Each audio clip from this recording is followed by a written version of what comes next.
السلام عليكم ورحمة الله. عليكم السلام ورحمة الله وبركاته. Euh, on m'entend correctement? Normalement, oui, là, oui. Il n'y a pas de bug ou autre, non? Pour le moment, non. Je pourrais te le signaler, Inch'Allah. On va commencer, bismillah.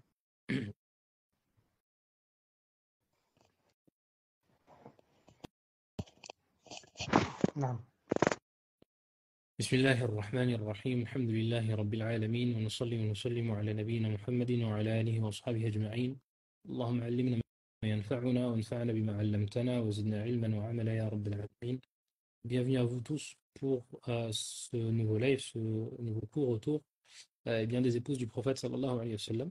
Donc on continue notre série avec cette septième épouse du prophète sallallahu alayhi wa sallam. Alors, la série n'est pas forcément dans l'ordre dans lequel le prophète sallallahu alayhi wa sallam s'est marié euh, avec chacune des mères des croyants, d'accord? Mais c'est plus lié justement aux thématiques. Donc c'est le septième épisode. Et dans cet épisode, Inch'Allah Ta'ala, on abordera Safiya, d'accord? Safiya bint Huyay, donc l'épouse du prophète sallallahu alayhi wa sallam, avec laquelle il s'est marié à la suite de la bataille de Khaybar, l'épouse du prophète sallallahu alayhi wa sallam, qui était juive d'origine. Et donc c'est un axe intéressant ici pour nous, vu qu'il y a beaucoup de convertis même qui nous écoutent.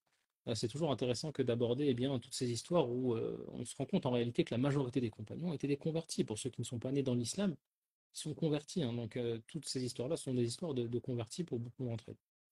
On ne rappellera jamais assez l'importance à notre époque que de s'inspirer de ces personnalités-là, que de connaître leurs histoires, que de les faire connaître à nos proches, à notre entourage, tout simplement parce que on s'identifie aux autres, on s'identifie à nos exemples.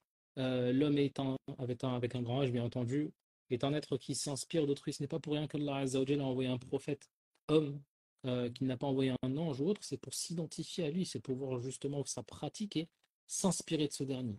D'accord? Donc ça, c'est très important donc, d'étudier les biographies des meilleurs hommes et femmes de cette religion. Avant de commencer, bien entendu, je vais juste un rappel sur ce qui se passe actuellement en Palestine. On demande à Allah Azza wa Jal de secourir nos frères et sœurs opprimés qui subissent l'injustice dans ces terres bénies. Il ne faut pas que tout ce qui peut arriver dans le monde musulman, en Palestine en particulier, devient banal à nos yeux.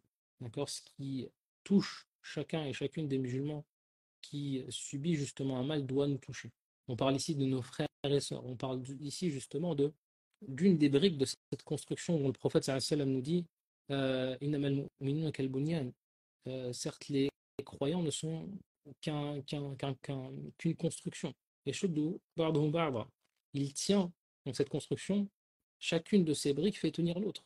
Et ce n'est pas pour rien justement que eh bien, la fraternité est essentielle en islam, qu'elle est l'un des points et l'un des éléments les plus essentiels, et sa préservation et le fait de s'inquiéter pour ses frères et sœurs est quelque chose d'important. Même si on ne peut pas forcément agir, le fait ne serait-ce que d'invoquer, le fait justement de demander à Allah Azza wa Jalla en prosternation dans les moments d'exaucement, toutes ces choses-là sont des causes justement et une preuve que nos cœurs restent vivants. Parce que la banalisation de tout ce qui se passe fait qu'à la fin, eh bien, ça ne nous fait malheureusement plus rien. On se dit que c'est une guerre comme une autre, des bombardements comme des autres, mais imaginez-vous si c'était vos enfants, si c'était vos maris, vos femmes, vos frères, vos sœurs, de sang. C'est ça qu'il faut s'imaginer. D'accord? C'est très important que de se souvenir de ces choses-là. On ne cessera de le répéter. On ne doit pas s'enlacer que d'invoquer pour nos frères et sœurs qu'Allah Azza wa Jal les secours, qu'Allah Azza wa Jal les préserve de tout mal euh, et de toute oppression. Pour revenir donc sur notre sujet, nous allons donc parler ici de la fille de Huyay ibn Akhtab. Donc on va ici parler de Safiya, la fille de Huyay. Son père s'appelait Huyay. De la tribu juive, d'une tribu juive qui était présente dans la ville de Khaybar. On va reparler de Khaybar. Khaybar, c'est au nord de Médine, à 170 km au nord de Médine. C'était une région agricole riche hein, à cette époque-là. Donc son père a des origines qui remontent au Banu Nadir et sa mère au Banu Qurayza. Pour ceux qui ont un petit peu étudié la vie du prophète sallallahu alayhi wa sallam, il faut savoir que le prophète sallallahu alayhi wa sallam, lorsqu'il arrive à Médine, donc sa future ville, sa future capitale, eh bien, il arrive dans une ville dans laquelle il y a des tribus juives. Il y avait des juifs à cette époque-là, là où habitait le prophète sallallahu alayhi wa sallam. D'ailleurs, ça va être très intéressant de voir comment est-ce que le prophète sallam s'est comporté avec eux et comment est-ce que justement Sophie, qui se convertira justement à l'islam, continue à se comporter avec eux pour voir justement d'ailleurs que l'islam cherche justement à établir un pont avec ceux qui souhaitent adorer Allah seul sans rien lui associer. D'accord? Donc, son père et sa mère, en fait, sont des descendants, si vous voulez, des tribus juives présentes à Médine à cette époque-là. On dit également que son père serait un descendant de Haroun, alayhi salam, donc le frère de Moïse, le frère de Moussa, alayhi salam. Donc, elle est directement une descendante de Haroun, alayhi salam. Et on verra que le prophète sallam va eh bien, euh, appuyer sur cette chose-là dans un événement bien précis. À l'origine, elle ne s'appelle pas Safiya, hein. D'ailleurs, au passage, elle s'appelle Zaynab. D'accord? Et elle va prendre le nom de Safiya à la suite de son mariage avec le prophète sallallahu alayhi wa sallam. Alors, lorsqu'on parle ici de Safiya et de ce nom-là, il y a un prénom masculin qui peut également nous faire penser à ce nom-là. Je vous laisse réfléchir, qui a la même racine que Safiya et qui ne commence pas par un sad, mais qui a la même racine. Est-ce qu'il y a quelque chose qui vous vient à l'esprit chez les hommes pour comprendre justement l'origine de ce mot-là et de ce nom-là euh, et sa signification? Est-ce que Safiya, il y a quelque chose qui vous y fait penser? Alors, je sais que certains, justement, voulaient participer par rapport à ça. En effet, Safiya a la même racine que le nom masculin Mustafa. D'accord? Al-Mustafa, ou bien Mustafa ala kulli hal, qui veut dire justement le choisi. Eh bien, Safiya a la même racine. Safiya veut dire en arabe la choisie, celle qui a été choisie, celle qui a été purifiée, la pure de tout manque. D'accord? Et c'est intéressant que le prophète Hassan d'ailleurs choisit ce nom-là pour cette épouse. On va le voir pourquoi, parce qu'elle se convertira à l'islam. Il voudra la mettre en avant, il voudra la soutenir dans des moments difficiles comme on va le voir. Voilà ce que veut dire Sophie, à savoir la choisie, celle qui a été choisie, celle qui a été purifiée. Alors lorsqu'elle naît, Sophie, le prophète sallam, Muhammad est déjà prophète depuis 3 ans. D'accord? Il est déjà prophète depuis 3 ans. Donc Muhammad sallam a 43 ans lorsque Sophie naît. Elle va vivre donc toute sa jeunesse en tant que fille de chef de tribu, donc avec un certain statut, mais également en tant que spectatrice de l'ascension de ce messager dans la péninsule.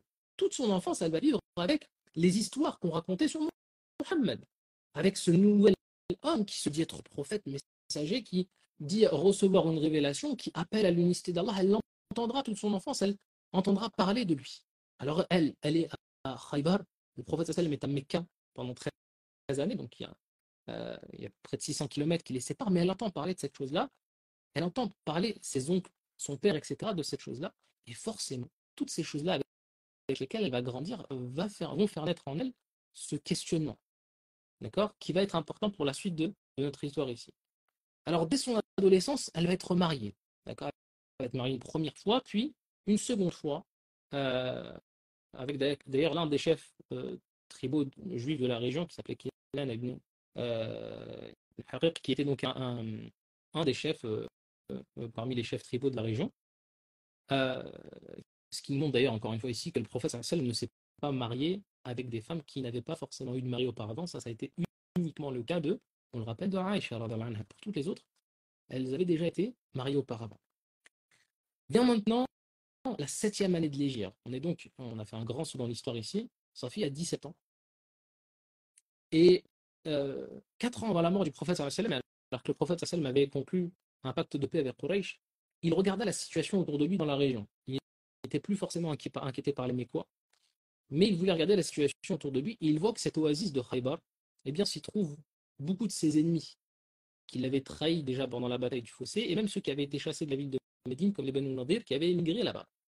Il se rend compte donc que cette ville, qui est seulement à 170 km de Médine, est un réel danger pour lui et les siens. Et ces tribus-là avaient trahi le prophète sallam auparavant. Et donc, pour ces raisons, le prophète sallam est pour sécuriser sa ville, sécuriser sa population, sa communauté, va décider de partir en guerre contre les gens de Khaybar. Hein, dans cette bataille de Khaybar, il y a eu beaucoup d'événements. On pourrait vraiment faire tout un live, même plusieurs lives dessus. Hein, lorsqu'il a donné l'étendard à Ali, lorsque justement Ja'far reviendra d'Abyssinie, etc. Tout ça s'est passé lors de la bataille de Khaybar. Et donc c'est une bataille à travers laquelle le prophète sallam va conquérir cette région. il va donc battre ces tribus juives, mais il va les laisser rester sur ce territoire de Khaybar avec certaines conditions, comme entre autres le fait qu'ils devaient eh bien, donner une partie de leur récolte aux musulmans. D'accord. Lors de cette bataille-là, le mari de sa fille va mourir. Donc elle se retrouve veuve. Et elle va faire partie des captifs de guerre. On avait déjà parlé de ce concept de captifs de guerre, etc. dans le live précédent. Je vous invite à revenir vers ce dernier. Et donc, à partir de ce moment-là, le prophète sallallahu alayhi wa sallam et les siens vont recevoir les récoltes de Khaybar, qui sont des récoltes extrêmement conséquentes. Hein. Cette bataille-là, elle va marquer vraiment au niveau économique et social les musulmans parce que c'est le début, on va dire, d'un moment de prospérité qui va continuer lors de l'époque des califes bien guidés. En termes économiques et sociaux, Ibn Umar disait, nous n'avions jamais mangé notre faim avant la prise de Khaybar. C'est-à-dire qu'avant Khaybar, on ne mangeait pas à notre faim. Lorsqu'on mangeait, on mangeait ce qu'on trouvait, on mangeait rarement à notre faim, jusqu'à ce qu'on prend Khaybar, et à ce moment-là, l'aisance est venue. D'accord. Pour revenir à notre sujet, eh bien, Safi est attribué servante à l'un des compagnons. Cependant, ce dernier, conscient de la place qu'occupait Safi, c'était la fille du chef de tribu, il va l'amener au prophète sallallahu alayhi wa sallam. Et là, le prophète sallallahu alayhi wa sallam, il va décider de la libérer, d'accord, afin de montrer aux Juifs son ouverture. Et regardez d'ailleurs cet appel, cette darwa du prophète sallallahu alayhi wa sallam, voulant montrer justement qu'il était ouvert au dialogue, eh bien, il a demandé à ce qu'on libère la fille du chef de tribu. À savoir que de base, cette libération-là, elle est conditionnée en général par une rançon. D'accord. euh,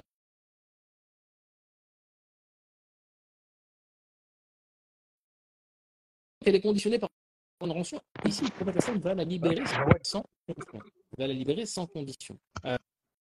Donc, comme on a dit, sa fille va être libérée par le prophète Hassan, mais encore plus que cela, il va lui donner le choix. Donc, soit retourner parmi les siens, d'accord, soit retourner parmi les siens, parmi les juifs, soit embrasser l'islam et devenir l'une de ses épouses. Donc là, elle se rend compte, subhanallah, que le prophète sallam ne l'a pas seulement honorée, mais il lui a laissé une place conséquente dans sa vie. Il lui propose d'être l'une de ses épouses. Mais ce qu'il ne sait pas, sallallahu alayhi wa sallam, c'est qu'à ce moment-là, elle s'était déjà convertie, avant même qu'il ne lui propose. Et elle ne savait pas qu'elle allait devenir une des mères des croyants. Et elle va accepter cette proposition du prophète sallallahu alayhi wa sallam, et elle va informer le prophète sallallahu alayhi wa sallam qu'en fait, eh bien, après cette bataille-là, elle s'était convertie avant même que lui ne lui propose cette chose-là. Et en fait, cette conversion, elle nous intéresse ici parce que, comme je vous l'ai dit auparavant, depuis sa tendre enfance, sa fille avait entendu parler du prophète sallam par les gens de sa famille. D'accord. Elle était au courant que les Juifs parlaient d'un prophète dont la venue était proche. D'un prophète, justement, qui devait venir, ce dernier des prophètes qui devait venir dans la péninsule arabique. D'ailleurs, c'était pour cette raison-là qu'on retrouvait des Juifs dans cette région de la péninsule arabique, tout simplement parce qu'ils étaient au courant dans leur livre sacré de la venue de ce prophète-là. D'accord. Et donc, toute son enfance, elle a entendu parler de cet arabe de la Mecque, de cette personne que certains surnommaient le roi du Hijaz. Euh, Elle a entendu parler lorsqu'il était arrivé à Médine, à Quba. Elle se rappelait même d'une conversation qu'avaient eu son père et son oncle paternel lorsqu'ils sont partis à la rencontre du prophète sallam à Médine, donc avant Khaybar, bien avant Khaybar. Ils sont revenus relativement tard dans la journée et elle va les entendre parler. Elle va entendre une discussion. D'accord. Ils vont être soucieux tous deux. Ils vont se regarder, ils vont parler. Et là, elle entend son oncle dire à son père, bien lui, le prophète attendu. Est-ce que tu as vu en lui tout ce qu'on a dans nos livres? Et là, son père ne répond pas, mais il fait comprendre que oui. Il répond par l'affirmative, en disant que eh bien, c'est bien lui. Et son oncle est inquiété. Il lui dit, mais tu l'as bien reconnu, tu en as la preuve. Et là, son père il est convaincu. Mais il dira par Allah, mon animosité à son égard demeure et persiste. C'est-à-dire que en moi, je le déteste parce qu'en réalité, ce n'est pas un juif, ce n'est pas une personne de Banu Israël. Et c'est d'ailleurs cette raison qui va pousser beaucoup de ces tribus juives à ne pas se convertir. Pour les autres, ceux qui acceptaient la vérité sans orgueil, plusieurs se sont convertis. Hein, vous reviendrez sur l'histoire d'Abdullah ibn Salam et d'autres, mais on sait que des juifs se sont convertis du temps du prophète sallam, voyant en lui les signes de la prophétie. Mais pour beaucoup, l'orgueil, Et le fait que ce prophète ne soit pas parmi les prophètes des Banu Israël, les enfants d'Israël, ont reçu énormément de prophètes, hein, énormément de prophètes faisaient partie de, de, de, de leur descendance, mais pas Mohammed sallallahu alayhi wa sallam, qui descend de Ismaïl alayhi salam. D'accord? Et tout ça, sa fille, elle va le vivre, elle va l'entendre. Et elle était très marquée, c'était une personne réfléchie. Et tout ça, ça va rester gravé dans sa mémoire. Et ça attire euh, l'œil justement sur quelque chose, l'importance de l'enfance. L'importance dès les premiers moments de ta vie, ou de la vie de tes enfants, de la vie des petits, eh bien d'avoir cette base au niveau de la croyance. Parce que cette enfance-là, elle va marquer le reste de la vie. Ces encres que l'on place dès l'enfance, eh bien, ils vont avoir une importance dans la suite des événements, dans la suite de la vision du monde de la personne. Ce n'est pas pour rien d'ailleurs que lorsqu'on souhaite changer un peuple, on commence par ses enfants, conscient que lorsqu'on essaye justement de faire ancrer des choses dès l'enfance, on les grave profondément dans la personne. Contrairement à lorsqu'il a atteint un certain âge, il a des idéaux, il a certains éléments, certains concepts qu'il a adoptés et sur lesquels il argumente, etc. Lorsqu'il est enfant, c'est une éponge. Et tous ces événements-là vont marquer sa fille. Au point où lorsqu'elle voit Mohammed, qu'elle voit le prophète sallallahu alayhi wa sallam, qu'elle voit les musulmans, etc., eh bien, elle se convertit. D'ailleurs, et on va terminer sur ce point-là par rapport à sa conversion, le prophète sallallahu alayhi wa sallam va voir sur elle un jour la trace d'un coup. Il va voir qu'elle est marquée d'un coup. Certains ont dit une tache verte. Allah. Il va donc lui demander qu'est-ce que cette chose-là. D'accord?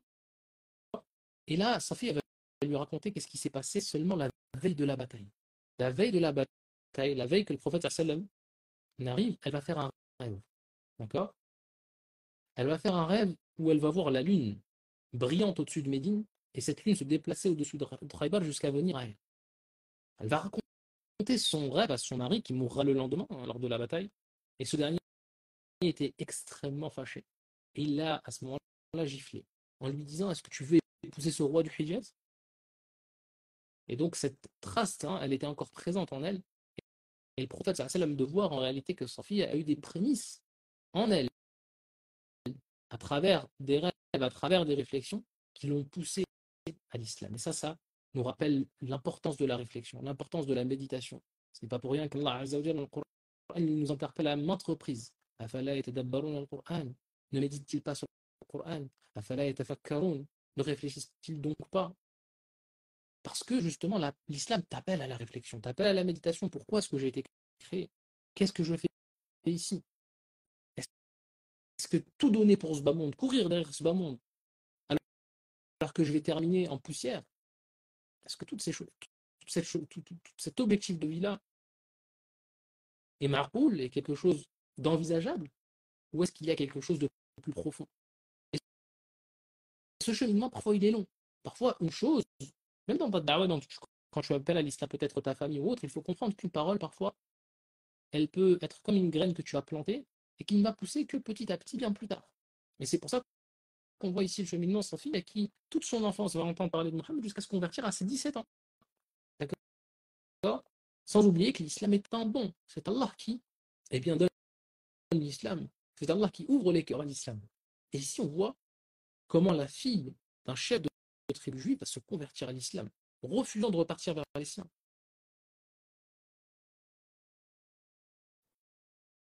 Euh, et donc, elle va épouser le messager sallallahu alayhi wa sallam, en sachant que sa dot, Anas ibn Malik rapporte que sa dot a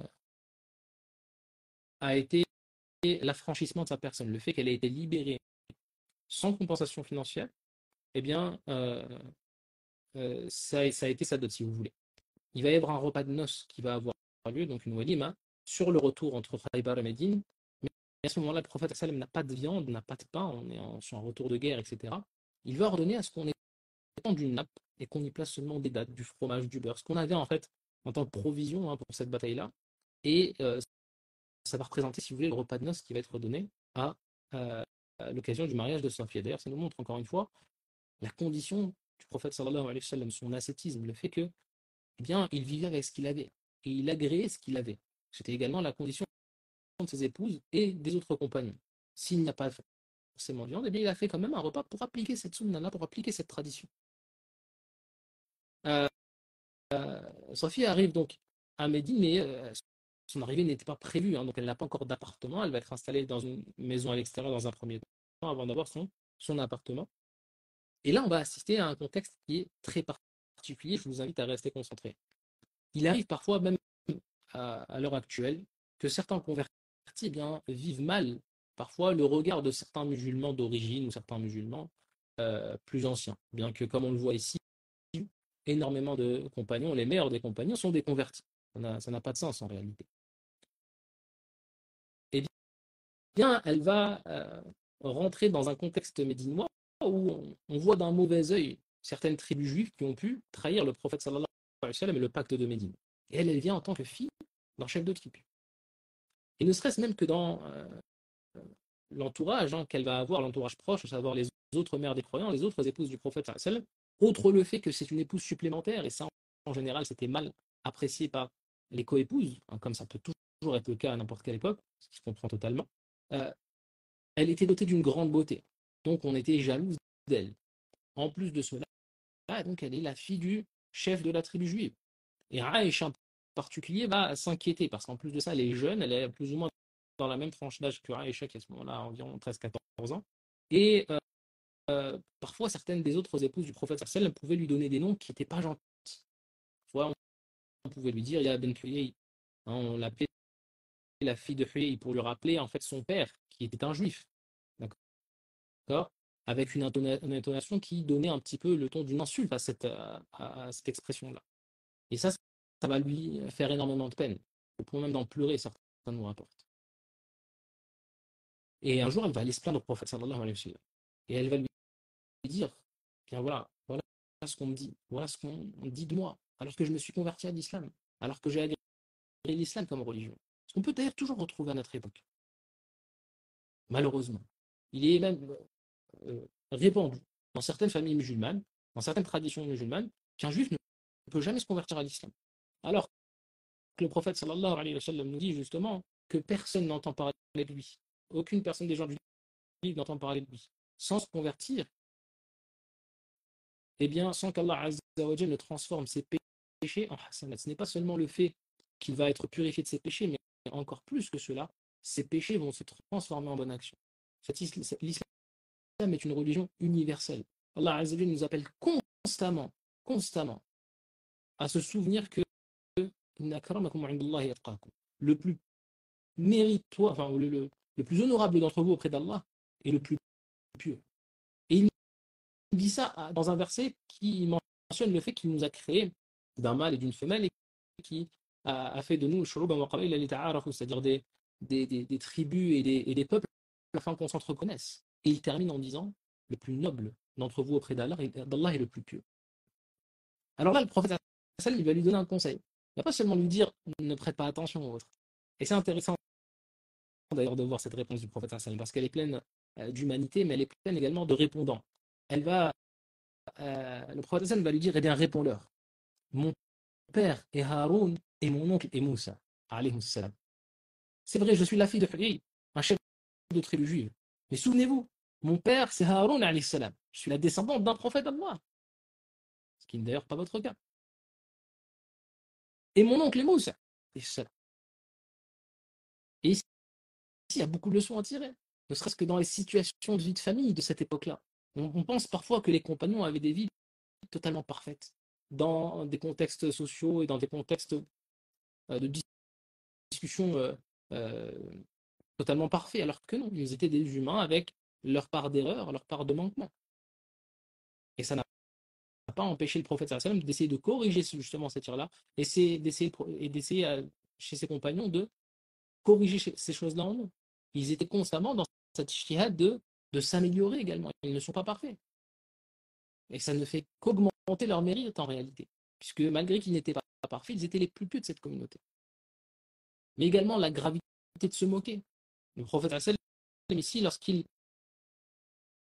lui demande de répondre, c'est pour leur montrer justement eh bien, que le musulman il est en droit de se défendre et que leurs propos, eh bien, en réalité, ils se retournent contre eux. C'est vrai, je suis la fille de Huyay, mais je suis également la descendante des prophètes d'Allah. Et donc le fait de revenir sur les origines anté-islamiques d'une personne ne fait pas partie de la sunna. Et on a de multiples exemples, que ce soit au niveau des origines, que ce soit au niveau de la couleur de peau, que ce soit au niveau du physique. Inna akramakum indallahi atqakum. Certes, le plus noble d'entre vous auprès d'Allah est le plus pieux. Je me permets de faire un petit aparté au passage sur les personnes qui peuvent dire pourquoi est-ce que vous faites des cours, pourquoi est-ce que vous évoquez certaines choses qui sont hors du sujet actuel, à savoir la situation en Palestine. Et on n'insistera jamais assez sur une chose, euh, c'est que la situation des musulmans ne changera pas, comme Allah le dit dans Surat Al-Ra'd, jusqu'à ce qu'ils changent leur situation. Si vous étudiez bien votre religion, si vous vous rendez compte de certains éléments de la vie du prophète sallallahu alayhi wa sallam, on voit qu'une désobéissance, comme lors de la bataille de Uhud, a eu des conséquences gravissimes sur la communauté musulmane. Une désobéissance des archers. Que dire alors du nombre des désobéissances qui sont effectuées à ce jour sur les 5 continents par les musulmans? Combien se disent musulmans ne prient pas? Combien se disent musulmans n'apprennent pas leur religion, ne savent même pas comment adorer Allah, ne sortent même pas la zakat, ne savent pas faire leurs ablutions? Associent encore pire à Allah Azza wa Jal à travers des actes du quotidien. D'où l'importance pour le musulman que de s'éduquer, tout en invoquant pour ses frères et sœurs, tout en les aidant, comme il peut l'aider, bien entendu. Mais il n'y a aucune contradiction, bien au contraire, c'est totalement lié. Le fait de s'améliorer à travers l'apprentissage de notre religion, de se réformer, est une cause, bi'idhnillah ta'ala, eh bien, du secours qui sera apporté, inshallah ta'ala, à ces populations endeuillées et qui subissent les injustices. Fin de cet aparté. Alors, au fil du temps, et malgré qu'elle ne va au final rester que 4 ans avec le prophète sallallahu alayhi wa sallam, il mourra en l'an 11, donc 4 ans après leur mariage, eh bien, ces relations vont s'améliorer avec les autres épouses, en particulier avec Aïcha. D'accord. euh, Sa fille a été réputée au passage pour être une très bonne cuisinière. Hein, on sait que le prophète sallam aimait justement sa cuisine et elle faisait parvenir au prophète sallam, même lorsque ce n'était pas forcément son jour, eh bien, elle lui faisait parvenir des plats, ce qui parfois, encore une fois, pouvait ramener la jalousie de certaines. Et qu'Allah les agrée tous et les paye et nous réunisse auprès d'eux au paradis. On rapporte également d'elle qu'elle était pieuse, qu'elle est rentrée dans l'islam de manière complète, qu'elle jeûnait le jour, qu'elle priait la nuit. Lors de la maladie du prophète sallam à la fin de sa vie, il va être transporté, comme on le sait, dans l'appartement d'Aïcha, il va y rester, il va demander à ses épouses de pouvoir rester uniquement chez Aïcha afin d'être soigné. Et un jour, alors qu'elle lui rend visite et que les autres épouses sont là, elle va lui dire justement, Ya Rasulallah, oh, mais ô envoyé d'Allah, j'aimerais que le mal qui te touche, eh bien, me ronge à ta place. Moi, je n'aime pas te voir comme ça. Je voudrais que ce qui touche comme maladie, là, je voudrais que ce soit moi que ça touche. Et à ce moment-là, on a une réaction certaine des épouses qui vont se regarder comme pour dire, elle ne dit cela que pour la forme. Et là, le prophète, il va dire une parole. Il va dire, par Allah, elle dit vrai. C'est-à-dire que par Allah, ce qu'elle dit, elle le croit avec son cœur. Profondément, elle aurait voulu souffrir à la place du prophète sallallahu alayhi wa sallam. Ce qui nous prouve l'amour qu'elle avait pour son mari, l'amour qu'elle avait pour le meilleur des hommes sallallahu alayhi wa sallam. Et on sait que parmi les preuves de la foi d'une personne, c'est aimer le prophète sallallahu alayhi wa sallam et le suivre. Alors le prophète sallallahu alayhi wa sallam va mourir 4 ans après leur mariage. Euh, Sa fille va donc se retrouver un petit peu seule parce que le prophète sallallahu alayhi wa sallam était quand même celui qui, eh bien, à chaque fois qu'il y avait une personne qui pouvait rappeler les origines juives de sa fille, elle la défendait. Et là, elle se retrouve un petit peu seule. D'accord. Certains ignorants à Médine, parmi même certains convertis par la suite, qui n'avaient pas une foi ancrée, qui étaient ignorants tout simplement, vont parfois bien, lui rappeler ses origines juives, etc. D'ailleurs, elle a même une servante qui va aller voir Omar ibn Khattab, donc, qui était à ce moment-là calife des musulmans, pour lui rapporter que sa fille a pratiqué encore le Shabbat, et qu'elle priait à la manière des Juifs. Et bien entendu, ce n'était qu'un pur mensonge. D'accord. Quelque chose qui était destiné à porter préjudice à sa maîtresse, à sa fille. Alors là, Omar ibn Khattab va interroger sa fille pour connaître la vérité, et sa fille va lui répondre, certes, le Shabbat, je ne l'ai plus pratiqué, je ne l'ai plus aimé depuis qu'Allah Azza wa Jal me l'a fait remplacer par le Jumu'ah. par le vendredi. Donc cette pratique qui est pratiquée par les juifs le jour du samedi, mais je ne la pratique plus depuis qu'Allah Azza wa Jalla me l'a fait remplacer par le vendredi.